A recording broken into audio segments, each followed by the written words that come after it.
अच्छा वैसे ये तो जो है टोटका वगैरह करती थी आप, तो एमबीबीएस आप डॉक्टर हैं ना? मैं तो जब मेरी बेटी हुई ना तो मैं पोस्ट ग्रेजुएशन कर रही थी, तो मेरी बेटी मेरी अम्मी के पास होती थी। तो उनको बड़ी प्रॉब्लम होती थी और वो 6 मंथ्स के बाद खाना पीना तो उसने शुरू कर दिया था, लेकिन फीड मेरा ही लेती थी वो। अच्छा। अब उसमें बाज दफा ये होता था कि ना बच्चे के ना अपने इमोशंस होते हैं, नाराज हो जाए, माँ अगर नहीं आ रही सुबह से कुछ ना, तो जब मैं उसे फीड कराती थी शाम में गई तो वो वॉमिट वॉमिट वॉमिट। तो वो होता ही है कि हमें पता नहीं चलता कि बच्चे के इमोशंस हैं और वो वॉमिट, और कुछ वैसे खिलाएं तो वो डाइजेस्ट हो जाए, लेकिन दूध वो निकाल देती थी। फिर अम्मी ने फिर उसको ये किया कि और कोई भी और रीज़न हो ना कि बच्चा का दूध जो है वो अंदर हजम नहीं हो रहा, तो फिर मेरी अम्मी ये करती थी हींग बिल्कुल थोड़ी सी लेकर, लेकिन असली हींग। अच्छा। और हींग की शायद टाइप होती हैं, इनको पता होगी, वो पता नहीं कौन सी टाइप थी, मैं भूल गई। हीरा हींग कहते हैं जो असली। हाँ, तो वो जो है पानी में बस हल्का सा डाइल्यूट करके उसकी नाक में खतरा डाल देती।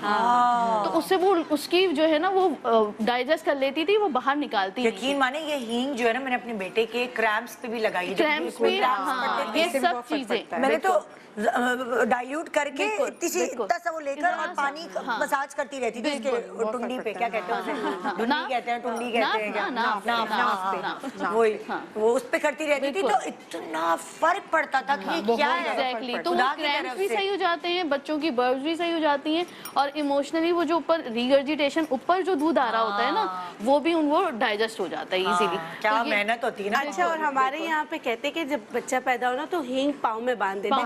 कैसे बांधते हैं? पूरी साबुत हींग कपड़े में कपड़े में लपेट, मलमल के कपड़े में लपेट। उससे क्या होता है पाँव में बांधने से? तो हमारे वहाँ के लोग ये कहते हैं कि जैसे ना, हाँ, तो वो लोग ये कहते हैं कि ना बच्चे को ना हर चीज नजर आती है, इंसान के अलावा वो जो दूसरी मखलूकात है ना वो भी देखते हैं। तो ये हींग ऐसी चीज है कि इसकी जो स्मेल होती है ना उससे चींटी वगैरह भी नहीं काटते, वैसे भी नहीं काटते, लेकिन जो दूसरी चीजें होती है जिसको देख के बच्चा बड़ा रो रहा होता है, मिथ तो या कुछ भी हो, तो उससे ना बच्चा बड़ा सुकून से सोता है। जो कहते हैं ना जिनको कॉलिक बच्चे होते हैं, अब साइंस भी ये कहती है कि हींग जो है आपके डाइजेशन को अच्छा करती है। इस तरह की मिथ्स तो मैंने बड़ी सुनी है कि वो जो लोहे की चीजें, मेरी सास कहती थी कैंची रख दो तकिए के नीचे, मैंने कहा अल्लाह अभी हिल गई, चाबी रख दो। हींग चाकू कहते हैं, चाकू, तेज चाकू पूरे ना, मतलब के हींग चाकू कहते हैं। हम लोग भी जो है ना नेल कटर जो है ना बच्चे के सराने रख देते थे और हींग बांध देते थे। छुरी रख दो, कैंची रख दो। आपने भी किया है? लेकिन पता मैंने तो आजमाया है, वाकई नहीं रोती थी मेरी बेटी। चाबी का गुच्छा रख देती थी मैं, ऑनेस्टली स्पीकिंग, कोई भी लोहे की चीज, कहती थी लोहे की चीज, लेकिन मैंने जिस दिन नहीं रखा उसके रात के बाद वो पूरी रात मेरी। अरे ये वैसे क्या है, कहते हैं कॉलिक के लिए भी अच्छा है, और इस तरह जैसे हमारे वहाँ के बड़े बुजुर्ग कहते थे कि बच्चों को और भी चीजें नजर आती है तो रोते, तो तकिया थोड़ा सा सीने की तरफ रखो, थोड़ा लिटा के रखो, हींग बांध दो, सुकून से बच्चे। अच्छा, मतलब हमने सारे एक्सपेरिमेंट्स किए, मेरे 3 बच्चे हैं तो सारे एक्सपेरिमेंट्स किए।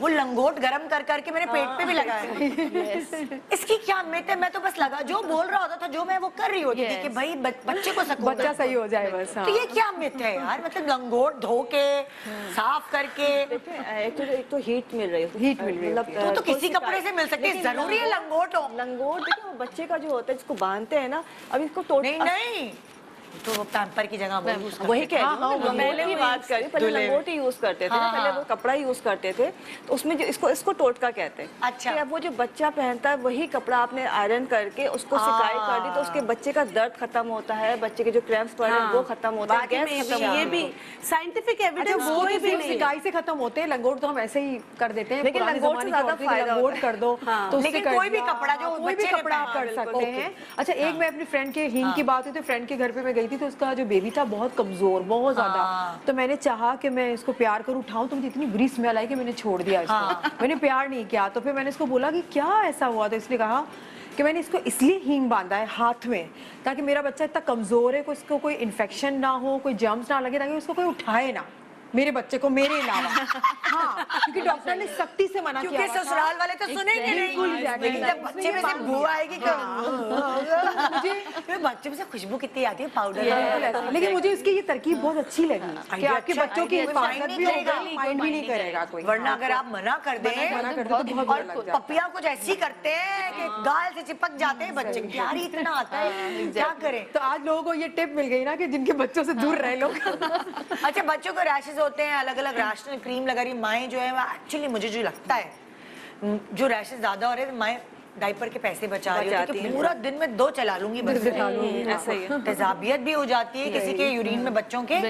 लेकिन जो है वो मैंने अक्सर ये देखा है कि जो पैसे बचा रही होती ना कि डायपर महंगाई है, वो उनके बच्चों को बहुत ज्यादा पड़ते हैं उनको। अच्छा, एक और बात होती है, वो ना वॉश नहीं करवाती, डायपर वाइप से। ये सबसे बहुत बुरा है क्योंकि गर्म पानी से आप पूरा वॉश करें प्रॉपर, वो जरूरी होता है। अच्छा, कोई इसका वैसे टोटका है रैशेस का बच्चों के? ये मैंने तो सिर्फ कॉर्नफ्लावर सबसे बेस्ट। कभी मैंने पाउडर नहीं यूज किया। मुझे किसी ने बताया था, मैंने सरसों का तेल भी यूज किया। सरसों का तेल, लेकिन वो अगर तेज होगा तो बच्चे को इचिंग होगी। कोकोनट ऑयल लगा लें, सरसों का तेल सरसों के अगर रैशेस हो जाए तो नमक के साथ नहीं, ये जो तेल होते हैं ना, वो सिर्फ आपको मॉइस्चराइज, एक बैरियर प्रोवाइड कर रहे हैं। अच्छा। लाइक अगर यूरिन अंदर पैम्पर में लीक हुआ है तो वो एक बैरियर दे रहे हैं टू सम एक्सटेंट।